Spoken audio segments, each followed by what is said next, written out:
Claire Smith is with us on the show. Claire, thank you so much for joining us. Really appreciate it. Thank you for having me, Neil, and hello, all my friends there on the production staff. Thank you so much. This is absolutely an honor. Thank you so much. We're going to get right into it. There's a lot we want to cover today. We want to make sure that we spend time talking about your life and legacy, but we also want to talk about the life and legacy of an incredible icon, an incredible hero, John Lewis. Of course, as people know, he passed away late. The news broke late Friday night, and all of Saturday was really spent remembering him, honoring him, thinking about his work. What were the first thoughts that went through your head when you heard the news? Well, my first thought was incredible sadness, obviously. Such giants walk this way but once, it seems.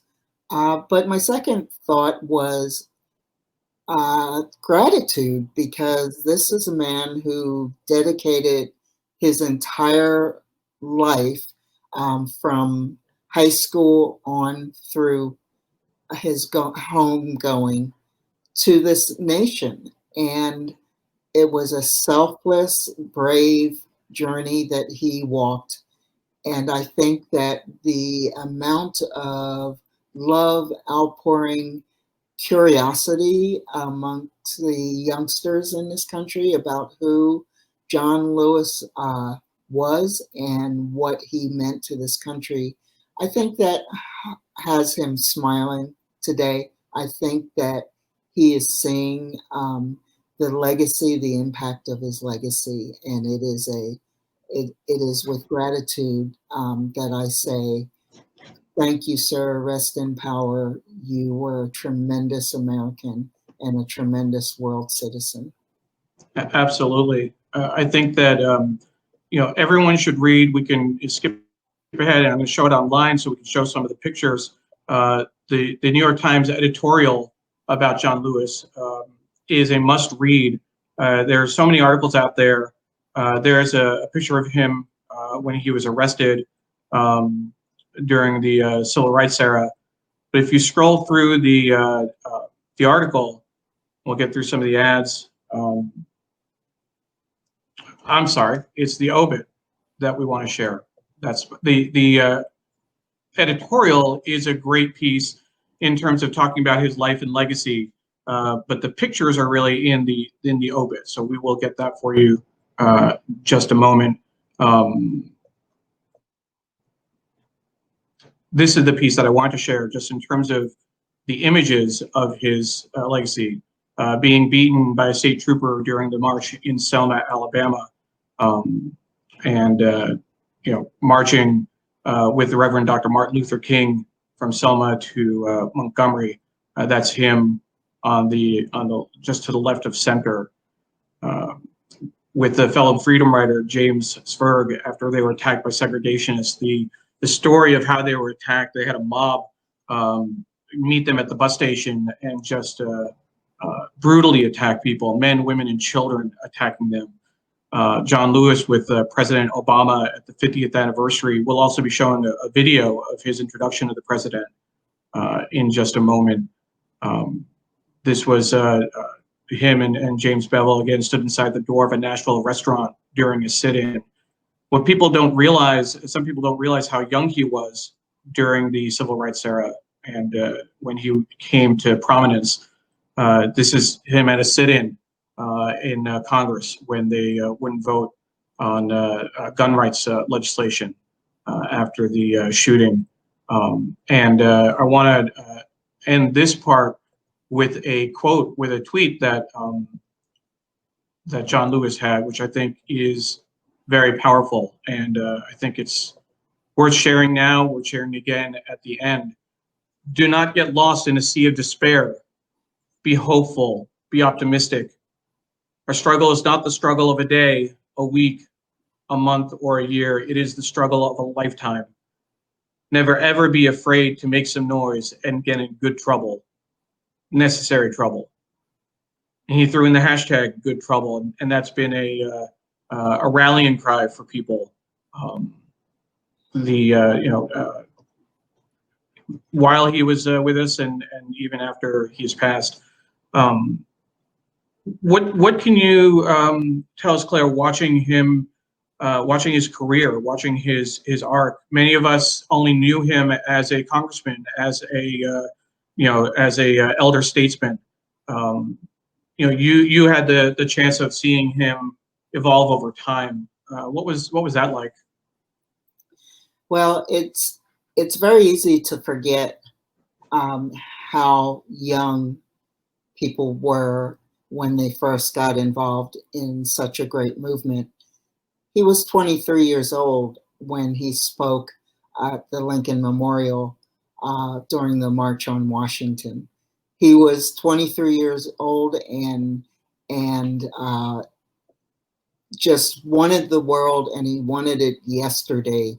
He wanted the equal rights yesterday. And the famous story is, of course, that Dr. King had to ask him to maybe tone down his speech a bit, because there were allies, but there were allies who were a little bit afraid of what a fiery call to arms type of speech would mean for the movement. And he adjusted. He compromised. He showed what a great future he would have in building bridges in Congress and making allies, perhaps that would somehow maybe raise an eyebrow or two, but for the greater good, he listened to Dr. King. He did what he felt was necessary, what Dr. King felt was necessary. And it was the start of a great life on that type of stage. He was an amazing young man who grew into an iconic leader, if you will, one of our elder statesmen. And it was just fascinating to watch. In the end, he got to do what Dr. King did not, what Malcolm X did not, and that's to grow up and grow old and influence more than one era in this country's history. Absolutely. I'd like to share a video of him introducing President Obama, and just what an incredible moment for him to, thank God he lived to see President Obama be elected president and see that full arc of history. And President Obama's words yesterday, it's an incredible time that we live in. And we'll talk about some of the challenges. There's still much work to be done, as we talked earlier, and we'll talk more. We've made progress. There's still much work to be done, but we do have the opportunity to celebrate the journey so far. Let's go ahead and watch his introduction of President Obama, and just enjoy that for a moment. See if we can find that video real quick. There we go.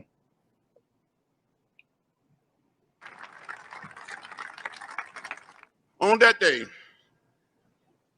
600 people marched into history, walking 2 by 2 down the sidewalk, not interfering with the free flow of trade and commerce, not interfering with traffic, with a kind of military discipline. We were so peaceful, so quiet, no one saying a word. We were beaten, tear gas. Some of us was left bloody right here on this bridge.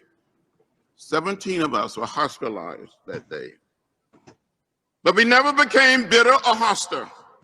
We kept believing that the truth we stood for would have the final say.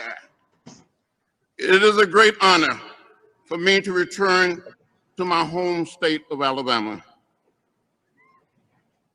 to present to you, not to introduce to you, but to present to you the President of the United States.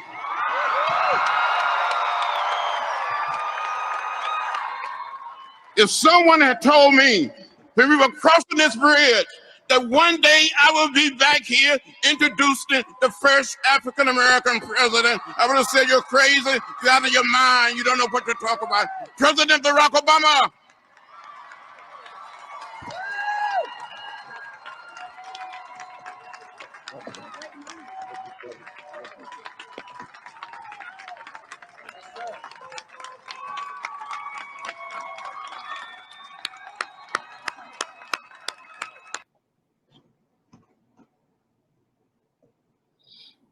Powerful, just powerful. You would have been out of your mind to think that he'd be doing that. We definitely want to continue to honor his life and legacy. We also want to talk about what's in the paper as well. I think that there's some really interesting pieces in today's paper, so we're going to go to that.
Thank you for that note.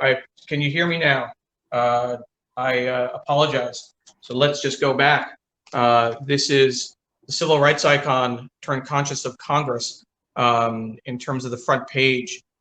Just a great photo in terms of the display photo with a dark background. And then I jumped ahead to page 20. This is where they continue their obit inside. We saw some of those pictures online, but that picture is from the march, the 50th anniversary event of the March on Selma. You see the pictures of John Lewis being beaten at the bridge, and then also here in this is in '86 when he became the second African American to be sent to Congress from Georgia since Reconstruction. In addition to this piece, I also wanted to show the editorial that I referenced, and we'll get to that in just a moment.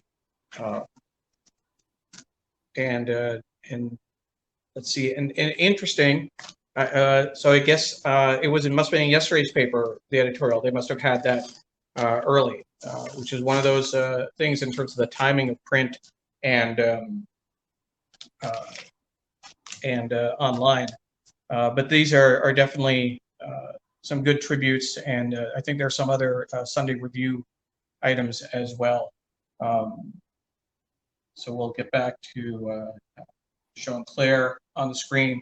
Claire, when you see the paper and you see these stories about the passing off the virus burden, et cetera, when you look at the combination, this is a great story. We'll look at Father Soldier's Son, about a veteran of the war in Afghanistan. What strikes you about the paper? What strikes you about the front page?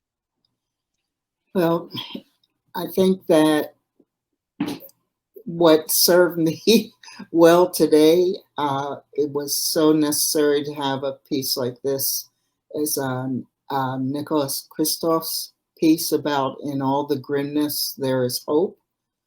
And we need hope.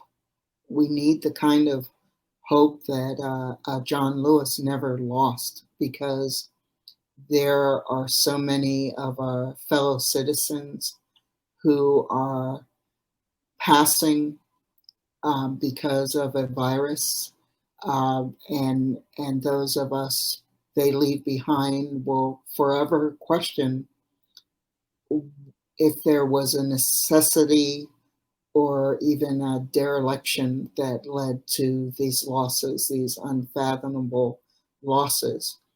But out of that grimness, out of those daily uh, waking nightmares, if you will, comes a hope, because of how the nation reacted as a whole to George Floyd, how the nation has reacted as a whole in embracing our first responders, and also looking to science, if you will, to be the ultimate backstop on a disease, as well as it should be. Um, we're encouraged to hang on, but also, in John Lewis's words, to make good trouble. And from the moment the tea went into the harbor in Boston, has been a nation that knows how to make good trouble. And I think the millions who march and in outrage over George Floyd, but who, for the majority, did it peacefully, just as the protesters on the bridge, the Edmund Pettus Bridge, did so peacefully, often in the face of violent repercussions. There is hope. There is hope. And so many youngsters, so many youngsters who were born in this century, not in the last century, like we old folks who lived the 1960s, who watched the bloody battles that led to legislation that guaranteed voting rights, that guaranteed equal rights. We need that hope, and we need the reminders that brave men and women will step up and step forward. And we have our friend Sonny Slaughter joining us. Sonny was a guest. We did a special edition on the 1619 Project back in August, where we devoted the whole show to that special project from the New York Times. And she has joined us several times since, including the Sunday after George Floyd was murdered. Sonny saying she had the honor of receiving the Bell Hat Award from Harry Belafonte, along with Amelia Boynton Robinson. Amelia was the woman pictured who lay beaten and bloody in the ground on that day. She held my face in her hands and told me I have the torch. Just incredible, just very moving. And Patricia Freudenberg was sharing that she was crying of gratitude to see the video and to see all the coverage. And Janine, a guy saying so powerful and moving. Deborah Kerr, rest in peace. Several people also modify that rest in power, which John Lewis certainly is doing. One of the things that Sonny was saying, that's her in the wheelchair in that picture from the march, from the retrospective. Stephen Kaplan, we use the word a lot, but John Lewis was a hero, absolutely. So, and again, apologize for dropping the audio earlier when we started the front page. Carla, watching that introduction made her eyes well up. Zara is joining us from London. It is a very emotional time. It is very moving, as Patricia Freudenberg says as well.